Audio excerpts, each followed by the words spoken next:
काल अमित भाऊंना मी विनंती केली होती की मला राज ठाकरे साहेबांना भेटायचंय, त्यांची मला वेळ मिळू शकते का.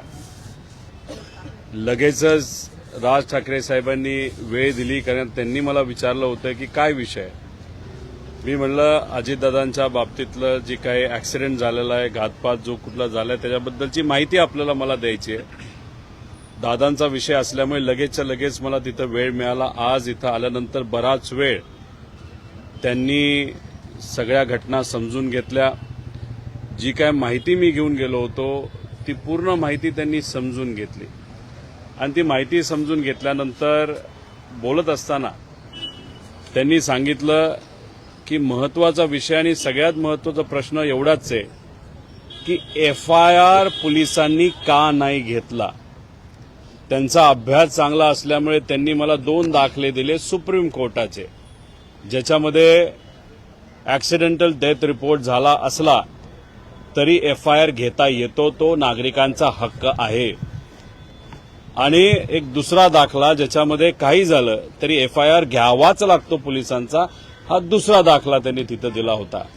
त्यामुळे त्यांनी एकच प्रश्न केला की या महाराष्ट्रामध्ये एका व्यक्तीचा, एका मोठ्या नेत्याचा, महाराष्ट्राच्या देशाचा नागरिकाचा जर FIRच होत नसेल तर ही अतिशय दुर्दैवी गोष्ट आहे.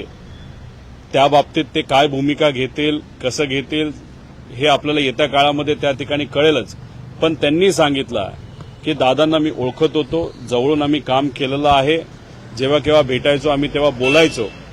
दादा असले काय नाही तर कुणी असलं काय, पण मराठी माणसाला जर न्याय मिळत नसेल तर त्यासाठी जे काय करावं लागेल ते मी आमच्या लेवलला त्या ठिकाणी करू, एवढं त्यांना सांगितल्यानंतर आता विधिमंडळामध्ये तिथं काही आमच्या बैठका आहेत, काही लोकांनी मला वेळ दिली, तिथं जाऊन त्यांच्याशी मी चर्चा करणार आहे.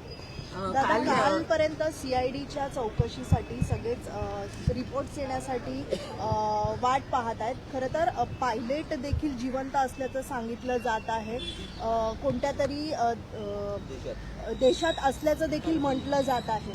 हे बघा, जे कुठले पायलट ते विमान चालवत होते ते जिवंत आहेत असं समजून चालणार नाही.